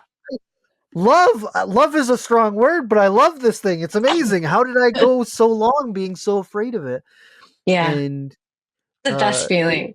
it's the best feeling. It's the literal The best best. feeling. Like it's Yeah. top 5 feelings on the planet. It is so cool. And I've had friends who like brought their parents and they're like, nah, man, I've tried. My mom has been afraid of snakes. I've had snakes my whole life. She won't even touch them. And 30 minutes into the program, she's got a ball python in her hand. And, my friend is Yeah. cursing me out because they're like, man, I have tried this. I tried to tell her and blah, blah, blah, blah, blah. But just, when you're in the zone and What are your top tricks? top What are your top, tricks, like just a couple? go at the other person's speed. Don't try and push Mhm. them into doing something that they don't want to do. That's the number one way to scare people away from doing it. I always tell people, look, I'm not going to make you touch anything. I'm not going to make you hold anything. I'm not going to put them on you. I'm not going to scare you with them. I'm Mhm. literally going to just talk about them. I'll take them out. If you would like to touch them, or if you're curious, if you're even thinking about it, just say that, and I will give you the opportunity to do that. And Mhm. a lot of people, when they see, especially in like a group setting, when we're doing tours and educational parties programs and stuff, they're watching a 3-year-old pick up the snake and like carry it around and waddle Yep. all over the place. They're like, okay, why am I afraid to touch this Why thing can with a I not do 3-year-old? this? Yeah. I don't understand. And so go at their speed. Don't force them to do anything that they don't want to do. Consent is very important. And when you are working on like winning someone over, this might be a controversial opinion, but have cute names on the animals. It doesn't matter what it is. Get something that is unrelated to reptiles and something that is relatable to other people. Like when I did educational programs, I brought a pieball ball python with me and I named him Cookie Dough because he looks like cookie dough ice cream, like a scoop of cookie dough ice cream where he's white and he's got patches of cookie dough throughout him. And when you say that, people are like, I know what cookie dough ice cream is. I love cookie dough ice cream. He does kind of look like a scoop of cookie dough ice cream. And they go, I'm not afraid of cookie dough ice cream. Maybe I should pet this snake right here. And it makes a connection that wasn't there before. Or Right. like the palmetto corn snakes, I would name them Funfetti because they're like a Funfetti cupcake because they got all the sprinkles all over them. And people be like, oh, I love sprinkles. Sprinkles are great. And how can you hate something that's named after sprinkles? And mac and cheese. I had albino rosy boa that's like an orangey kind of color, and so That's name it mac and awesome. cheese, and everybody loves a mac and cheese. You can't hate mac and cheese, and I would get kids that would come back a year later, and they're like, "Do you have mac and cheese? I really want to hang out with mac and cheese." And their parents are like, "They talked about mac and cheese for 6 months straight. I hate you." And I'm like, you're welcome. But Yeah. those people who are afraid, it builds a connection because they already have a relation to whatever this name of this creature is. Mm, It's not a snake. They have you know they've had mac and cheese before. They've had cookie dough ice cream before. I'm trying to think of any. A lot of them are food related. Jalapeno. That yeah. a lot of people they can relate to those things, and so they go, oh, I know that thing already. I'm not afraid of that thing. Maybe I'm not afraid of this Hmm. thing too. And it makes a connection that they didn't have in their brain before. Makes a And lot of so sense. cute names. If you're doing educational Cute programs, names. cute names are the ticket. Okay. They get people Yeah, on board all Erin. the time. Erin definitely she names her animals. Well, she said more like she wants them to be easy to remember and Mm-hmm. cute. Um, and I'm bad about that. I'm like I like nerdy weird Mm-hmm. names. But some of the weird nerdy names are ones I can nerd out about, like the Yes. meaning or like it comes from pop culture or a book or something like that. I'm a Severus snake, so for Mm. that for those programs, like that's great because they're like I'm like who likes Harry Potter, and everyone's like oh I like Yeah. Harry Potter, and they love it. So I think that's a really good one. I like that. I just love the the spark of Mm-hmm. wonder. Like I like sparking it. And if it's somebody that is hesitant, um, going in that like not even acknowledging the fear, but just like, have you seen how incredible this is? Oh my God. Do you see it in the light? Just see it in the light, how the iridescence, I mean, it is so like just like getting all light and bright Mm-hmm. and excited, and it rubs off, Oh yeah. you know. People are naturally curious. We like learning things, especially when it's presented in a way that is engaging. And that's why Hmm. like TikTok has popped off so crazy because it teaches you things in an engaging way, or it can. Like, not everyone's algorithm is educational, but I follow a lot of people who are educational, and they take things that I'm not interested in, like world history, and they present it in a really engaging way. And I'm like, wow, that is actually very interesting. I did not know that I needed to learn about, you know, 1920s France or anything. It's like that. uh, It's things that in school I would have really struggled to learn about. And I'm like, oh, I just Right. watched a 10-minute video of them talking about the rise and fall of feudalism. Like, what? I don't care about that at all. But man, they presented it in a really cool way, so I like it now. Like, Yeah. not feudalism, Yeah. but like I like learning about it, I guess. Yeah. I love that. So you worked at Nerd for how long? So I worked there like on payroll for 5 years, but Okay. I had been volunteering there periodically since I was 17. So that was like 15 years, 16 years or something. I started going there as soon as I got a license, and I was just like, let me clean things. Let me learn things from you guys. You Yeah. don't have to pay me anything. Like I will just clean poop all day. I don't even have to touch the animals. Like I'll just watch you guys hold them, and then I'll clean poop. I'll prove I was like myself. that I'm, with horses as a mhm. kid. Yeah, I would be like, I'll just muck out your stalls. I just need to be near them. Yes, Can I just exactly. be near them? That's what it was like. Yeah, So I did that that makes for sense. many years before I actually worked there, and then I worked there for like Hmm. five years. Yeah, I listened to your talk with Adam on the expert and the idiot, and you Hmm. guys talked a lot about that. So I don't want us to have to rehash what you already talked about. What I did, what kind of stuck out to me when you were talking to him about, you made a lot of content for them, right? Is Hmm. that correct? You were part of, the The YouTube YouTube videos crew. early on, Yeah. and yeah. Hmm. And you mentioned something about, that sometimes the guy that was trying to get you to do the video was having you do things that you didn't really feel like excited about, Hmm. presenting the animal in a way that you didn't Hmm. really feel great about. And I would love to hear more about that because I got trashed for talking about this before. I'm making a Hmm. video about what I believe is very important is as educators, it's a responsibility to present these animals in a positive way, right? Hmm.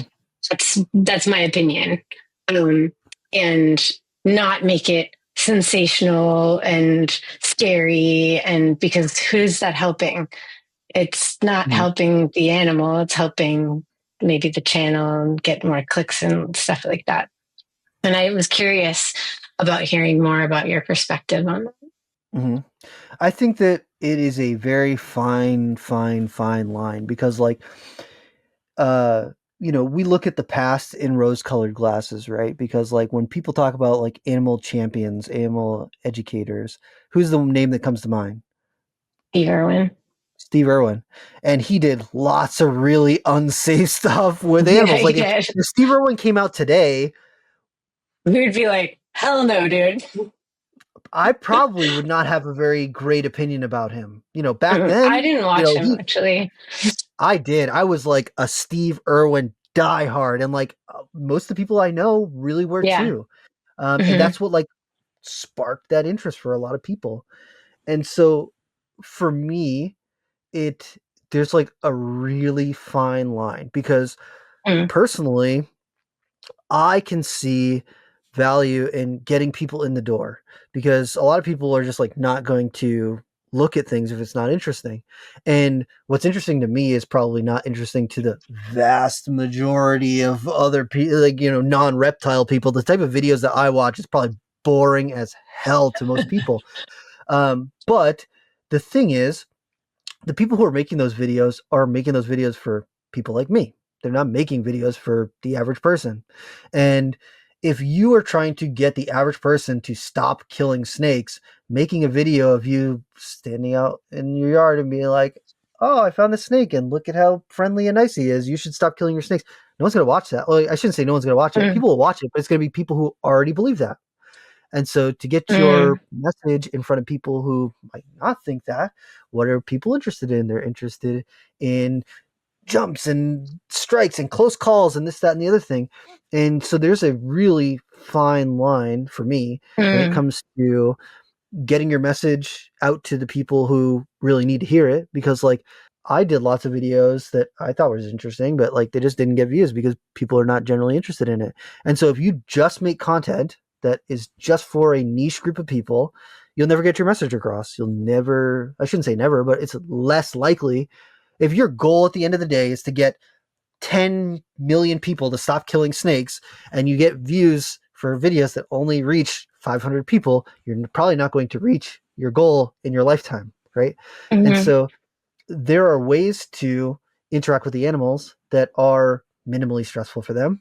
still engaging and interesting, and you might reach a bigger audience. And so for Mhm. me, I kind of weighed those things because that is, at the end of the day, that's what it is. You really have to draw your own line in the sand for what you think is acceptable. And so Right.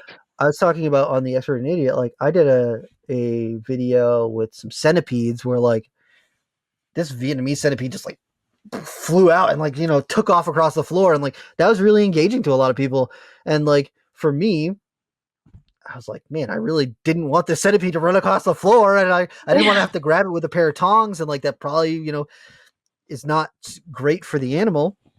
Hmm. Um, but it got lots of engagement. People learned something about those animals, and maybe they have a little bit of a different opinion. And maybe they don't. Maybe they think that centipedes are horrible and gross, and we should all kill them with fire. But in order to get your message in front of people, there has to be something that hooks them in the first place. And so Right. I would kind of butt heads with our camera guy Donnie. Like I would butt heads with him sometimes because he would bring me an idea of like, this is something that's trending, we should do it, because he knows that like metrics wise and getting our content out in front of people's faces, it'll do that. And that's what his job was, to get our content out in front of people's faces. And so he's Right. doing his job, and he's got this idea. And there was a bunch of ideas where I'm like, I'm not doing that. I don't want to do that. Because like personally for me, that was past my line of like what I find is okay for the animal and okay where we can kind of work and build upon it. And that's not to say that like there aren't ways that people could do those things and build upon it and have a productive video or whatever. But for me personally, it's just was outside my realm. I got interviewed to do a show for the History Channel about going out and finding exotic spiders and snakes, and there was going to be a team of people who went out and like found stuff. And so I did 2 or 3 different interviews with them. And in the process, they're like, "How crazy are you going to go?" And I was like, "Not crazy. Like I'm not a crazy person. I don't get me wrong. I'll make it engaging. I know how to get spiders up close to the camera and use forced perspective and make it look like it's giant, and it'll be engaging, but I am not I'm not. a risky person Yeah. like that. That's not me. I know how to make things engaging. I know how to talk about things in an exciting way that draws people in, but I'm not going to put a potentially deadly spider on my face so that you guys can get a shot and potentially end up maiming or killing myself. I'm not going to do Yeah. that because it's not worth it to me. Right. And I didn't get picked for that show, but the there is a like I said, there's a line for everybody. And like I say, a lot of people, we look at the past with rose-colored glasses because Steve Irwin, by far the most influential animal person on the planet. Hmm. Like I can't think of another animal person who had as big of an influence as Steve Irwin did. Like maybe Jane Goodall, but like not even, not even. But Steve Irwin was very clear. I mean, again, I didn't watch a lot of him growing up, but he was very much like, look at how amazing this animal is. Like, it was all Yeah. like his just joy Hmm. of how incredible these animals were. It wasn't, oh my God, it's going to kill me. Watch out, it's going to kill me. I mean, the TV production definitely made it more sensational. But Yeah. him, he didn't like hype that part of it up. Maybe his handling Sometimes, he'd be practices. like, Really? danger, danger, danger. And then they're throwing in Okay. like hissing, striking noises and like stuff like that. Okay. And it's like, there was always some acknowledgement to like, this is a potentially really dangerous situation, but he also Okay. balanced it with like, these animals are really incredible and look at how beautiful it is. And like, it's not really trying to hurt me right now. Like it's scared right now. And, you know, Mm-hmm. like I said, it's like all about, for me, like I said, if Steve Irwin came out today, I would be like, this guy's. I don't really like him. I really detest people who are free handling because with deadly venomous snakes because Yeah. the risk reward is not there. You're taking this huge, immense risk, Yeah. and people would be equally as impressed if you were holding up a rat snake. Like Yeah. most people are like, that snake just tried to bite you, and it doesn't matter what kind of snake it was. It was a snake Right. that tried to bite you.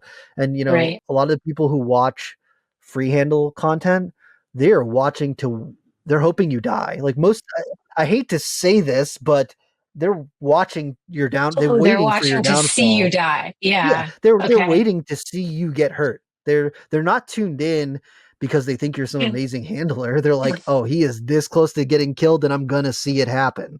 It's like the And car crash thing. Like yeah, you just like can't not look and yeah, ugh. yeah. And And it's a that's like I think it's a cultural thing too, right? I mean, yeah, oh yeah. And that's why it's so popular. That's one of the things why it's so popular. Is like if you look at some of these YouTube channels where it's like just people getting hurt, millions and millions and millions of views and it's just videos of people getting hurt. And like personally, I really don't like watching that content. It no. really No. stresses me out. I I I don't like people are like, it's so funny, like they fell down a flight of stairs, and I'm like, that person probably really got hurt falling down that flight of stairs. I don't want to watch this. Yeah. But culturally, people like watching it. And so like that's why a lot of those like free handling content creators get so many views is like people like waiting and hoping and wishing that something bad happens because they're like it's going to happen sooner or later, and most of the time it does happen sooner or later. They do end up Yeah. getting hit, and it's like those people are probably looking at it and thinking that they're doing the Steve Irwin thing where they're like, I'm making it engaging and I'm making sure that my message gets in front of a whole bunch of people. And for me, I'm like, it's not worth it for me. It's just not. Yeah. I'd rather make more boring content that, I, I'd rather watch your content of going out herping and just sitting with animals. yeah. That's the thing. The average person is not watching that stuff. My family's watching that stuff, but like it's the average person is not going to find it interesting that I went out and pet a water snake underneath its chin. They're like, why did you pet that snake? I don't understand.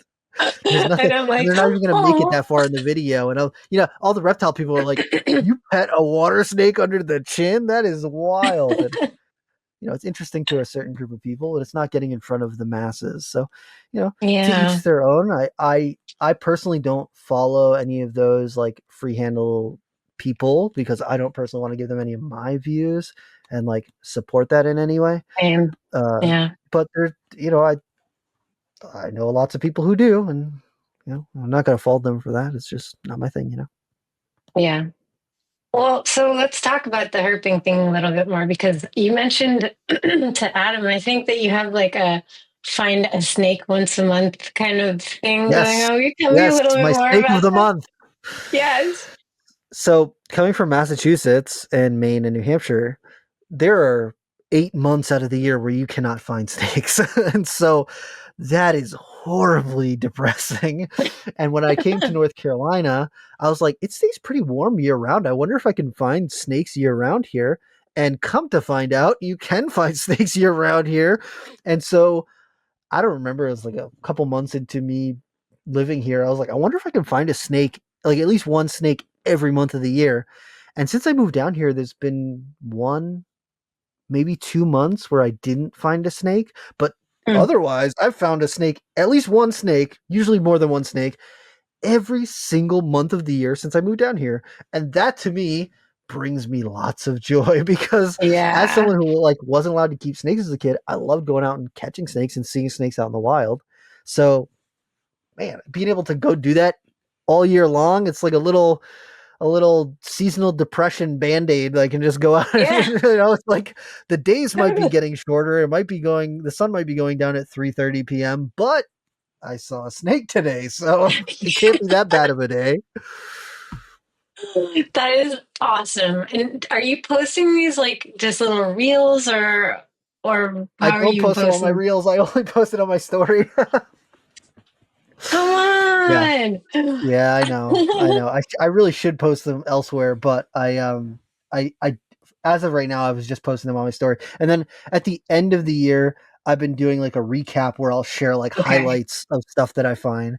And like if I find really cool stuff, like when I went out and did coastal North Carolina and found pygmy rattlesnakes, the red pygmy rattlesnakes, I posted those because I was like, these things are they're so cool. They're so cool. I need to talk about them. But the like average stuff that I find when I go out, like just like with a couple weeks ago when I went out and found queen snake. I just put it on my story just because I'm like, I just like this thing. It's cool. I'm really, I don't want to say critical, but I find myself being more hesitant or like more selective of what I post on my actual page as opposed to what I put on my story, because the story is like there for a little while and then goes away. Yeah, It's and it's whatever. gone. I don't have to get the perfect. I don't have to get a really great picture of this water snake. I just got to get a quick little 20-second clip of it, and then it's gone. I don't Mm-hmm. got to worry about it. But like when I try and post stuff on my actual page, I try and post like, oh, I really like this picture. Oh, I got a good picture of the snake, or whatever. I took a little video of me pulling the eggs for my scrub python clutch that I just had, and so I try and post that stuff. I'm trying to be better about that now in 2025. I'm trying to be, one of the things that people say is like you got to put it out there. If you want things to get seen, you got to put it out there. And Yep.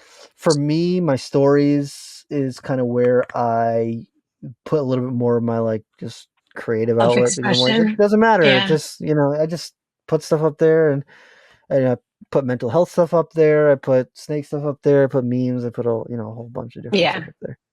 A And little for me, safer. yeah, it's like whatever.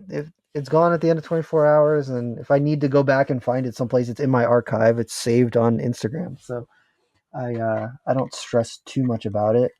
But I I'm trying to be better about just like posting more stuff on Instagram, but the Only if burnout's it real. brings you joy. Yes, the Yeah. burnout is real. It's real. When I did content creation for like years and years and years at a time, I was just like, you know what? I'm just gonna post the stuff that I like, and I don't care if anyone Mhm. else finds it interesting. I know that there's a group of people who are like just following me just for scrub stuff, so they like all the scrub stuff and like nothing else. And I'm like, okay, like it's gonna reach them. If I post a scrub picture, at least those people will get it, and that's all that matters to me. So Yeah. Yeah. I stopped trying to figure out what people like. mm-hmm. Like, because I would be like, in the beginning, I'd be like, this is a really beautiful little reel I just made. It's really, really beautiful. And no one would see it. No one would Yeah, like it. And then another one would be like blowing up. And I'm like, I don't understand I put why. no That was effort like, into this one. Why? yeah. And I'm like, then I'm like, I'm not going to just try and recreate the same thing. mm-hmm. That's not what I'm here for. So I finally was just like, if people see it, they see it. If they, the whole point is that if they do see it, they enjoy it and they Yeah, get something good out of it. And that is either, look how beautiful these macro shots of these snakes are, and like, what does that make you feel, and what does it make you think about, or what is it making me feel, or what is making me think about, and how can you relate?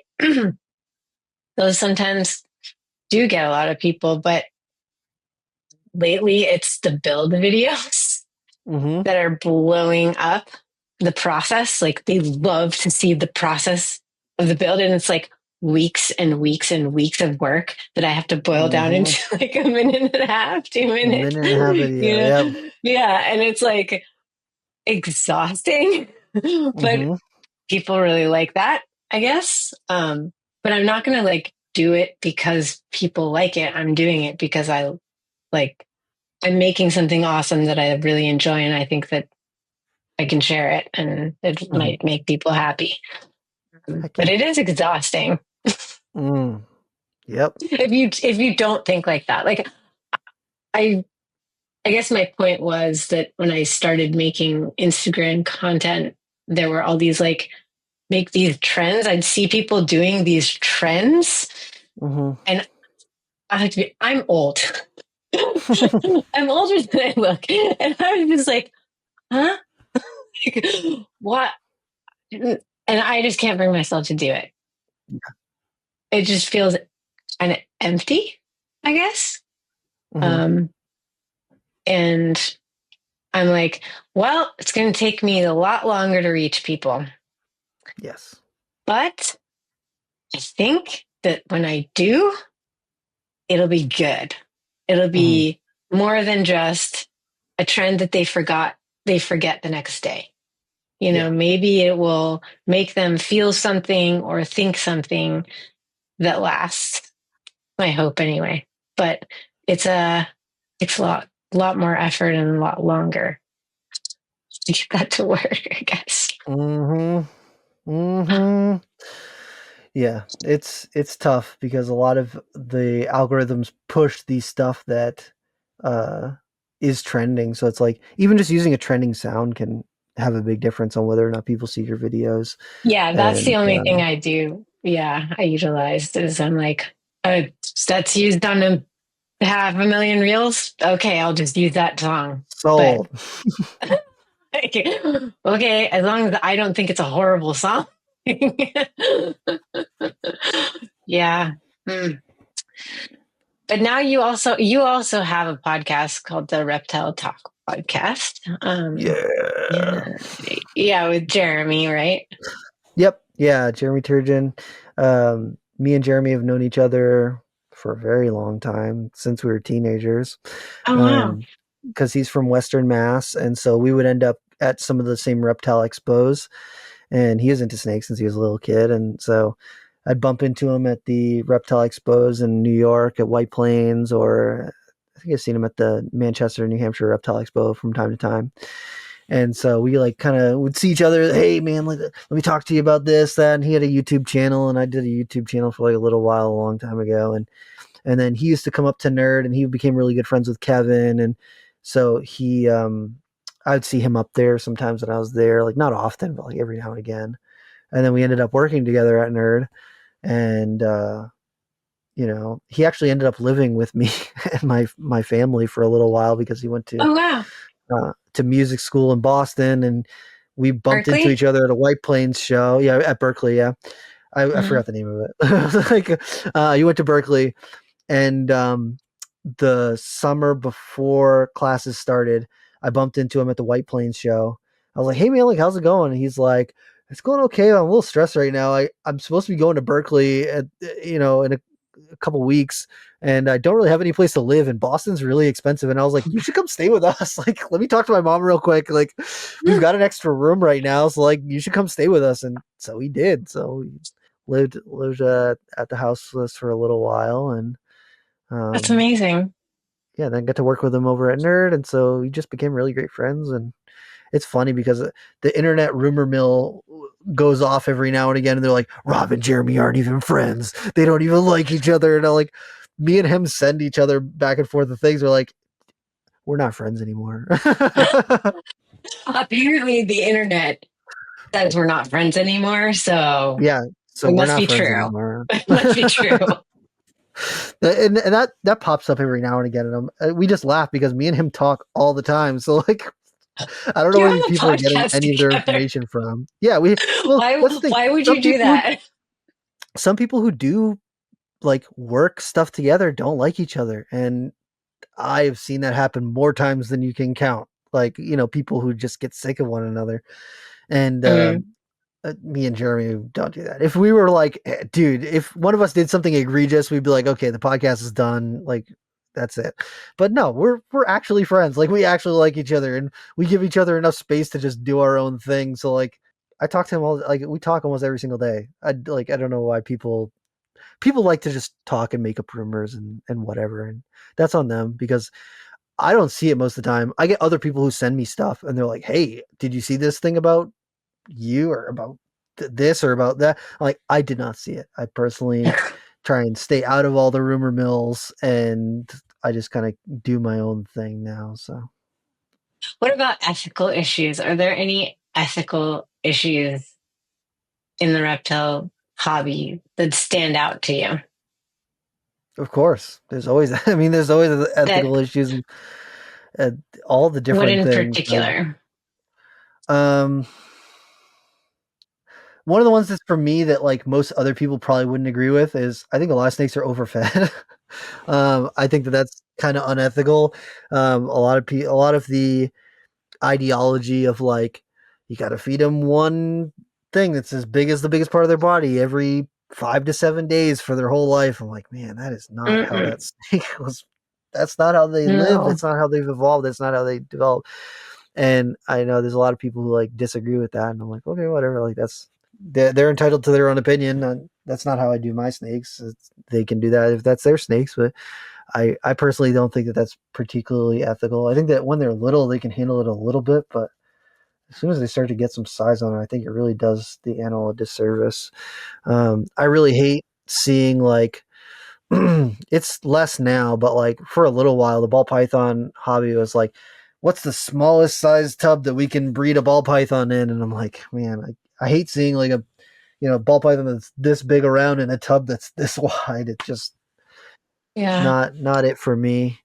I'm not particularly a big fan of that. Particularly Something that you see a solution to, maybe.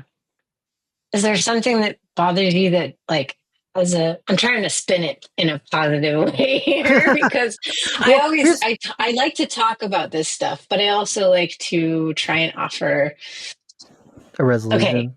resolutions, solutions, like alternatives, like education to support the fact that these animals have evolved to not eat all the time. It shortens Yes. their lifespan. This is a fact. It's not about opinions, right? It's not about opinions. You can have the opinion that you want to feed your snake, but you have to understand the fact that you're shortening its lifespan. You are making it Yeah. unhealthy, right?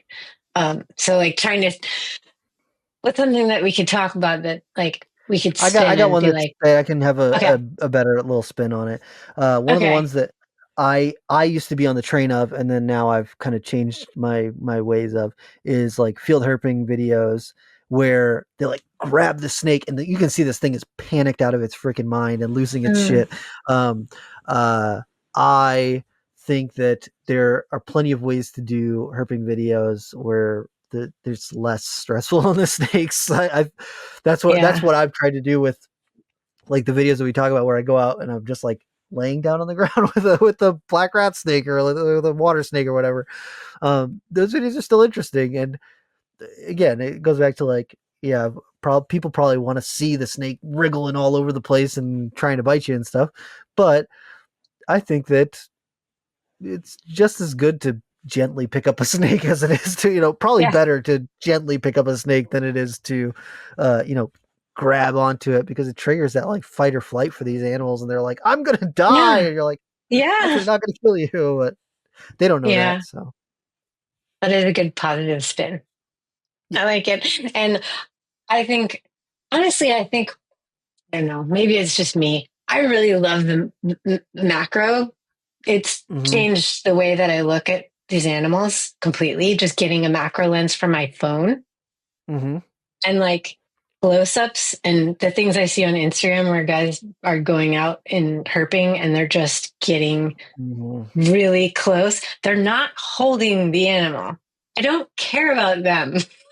I want Yeah. to see the person like inspiring the wonder of this animal and getting up close. I feel like I'm just like, can't that get people's attention? You know, like Yeah. I want that. We would hope. The thing is, the algorithms are set up to push content that has people's faces in it. And so, like, Mm, I know that I could get more views on my scrub pictures if I post a picture of me holding them, but I personally don't care. I'm just like, I just like the snake, so just pay attention to the snake. Don't worry about the man behind the screen. Just pay attention to the snake. But literally, I've tested it before where I'll post a picture of me holding a snake and then just a snake. And the picture of me holding a snake will get 8 times as many views and likes and yeah, comments as just the picture of the snake.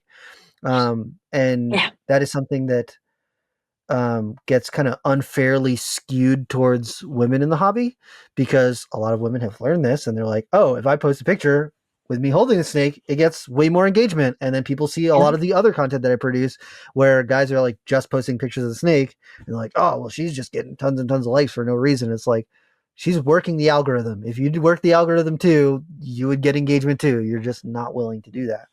So that's one of those things where like, I hate it. Not that I hate that people are getting attention for that sort of thing, but I wish that the algorithm gave just as much engagement for just the snakes because I like seeing really nice close up macro photos of these things. I go digging through people's profiles to find them. I'm not just like getting them straight into my stuff. It's a lot of like, look at the snake that I got. And then maybe they'll Yeah. post some up close pictures or something. But Yeah. the algorithms reveal everything. That's how I Mm-hmm. feel about that. Mm-hmm. But that's the All world that we right. live in. You got to play the game sometimes, I don't want that. I know. All right. Well, so one last serpent question. If you could go anywhere in the world Oh yeah. to observe snakes, Mm-hmm. money and time are not an issue. Somebody's taking care of your animals at home. Mm-hmm. What would your trip be? Where would you go? What would you find? Uganda. If it was safe for me to go there, I would go to Uganda. They have the most incredible looking rhino vipers on the entire planet. They smoke every other snake on the planet. They cannot compare to Uganda locality rhino vipers. I'll die on that hill. That's where I would go. That's what I would be going for is those rhino vipers. Ryan Gradney posted some imported ones from Europe a couple months ago, maybe a year ago. And I just I watched the video like 100 times. I was like, this is They're because amazing. they're incredible. Like rhino vipers are really cool. And like some of the ones that come from other regions have okay color, but as they get to an adult size, their color typically dulls down a little bit. Whatever's happening over in Uganda, these things are like, it looks like you colored them with like a highlighter. They're neon Really? green, bright red, sky blue, just like mwah, chef's Yeah. kiss, perfection in snake form. You can't get any better than that. And that is my dream snake. And I would love to see some of those out in the wild. That would be like top of the top notch. It doesn't get much better than that for me. I have a very deep soft spot for rhino vipers, and I would love to see Plus, one they of those. walk like caterpillars and they're really Yeah, cute. I don't even want to see them move. I just want to like look at them doing their thing. They're Just sitting there, gorgeous. just Yeah. curled up with the nose. Actually, you know what I would want to see them do? I would want to see them do one behavior. What's that? Rhino vipers, if you are in the vicinity of them, they bob their heads. They like shake their heads like a rhino iguana. Really? Yes, it's really cool. Um, there is a keeper on YouTube called Viper Keeper, and he's got tons of videos of his rhino vipers bobbing their heads. And we had some rhino vipers at Nerd, and we had them in the our like birthday party room, our education room, like one of the Wait. education rooms. Okay. And it's called the cave. It's basically like they made rocky outcrops all around, so there's like seats, and then there's 8 foot long and 4 foot long enclosures built into the cave walls, and we would do Cool. birthday parties and stuff in there, and I'd do educational programs and blah blah blah blah blah. But we set up some of the rhino vipers in there, and I would walk in there sometimes and just stare at them, and then you do a little bit of this, and they do it right back. They'd be like right back at you, and it's so Really? cool. Yeah, really That's cool behavior. fascinating. Yeah, Whoa. and they don't know why they do it. Ah, there's so much we don't know. There's Mm-hmm. so much. It's Yeah. crazy. It's exciting though too, because we get to maybe find out. Yeah, maybe you can learn. Hopefully. Yeah. Maybe you can learn something that nobody else knows. Well, sir, this has been very fun. Thank you so much. I don't want to take up too much more of your time. But I'm really grateful. This was a lovely chat. Yeah, this was a lot of fun, and I could talk about reptiles for literally hours and hours and hours and hours and hours at a time. So if you ever want to do it again, I'm always open to do it. Yeah, There, I we think had we covered should. like a couple of questions. I know that you had more questions that you wanted to I ask, but like know. we could always do a round two, Well, we're gonna do around, you mean round 2.5? round three, right? 2.5, 3. Who's counting? We'll do a part two. Yeah, let's do it. I'm down because this is awesome, and I think you're awesome. And I'm grateful for you. All I appreciate that. right. Thank you very much.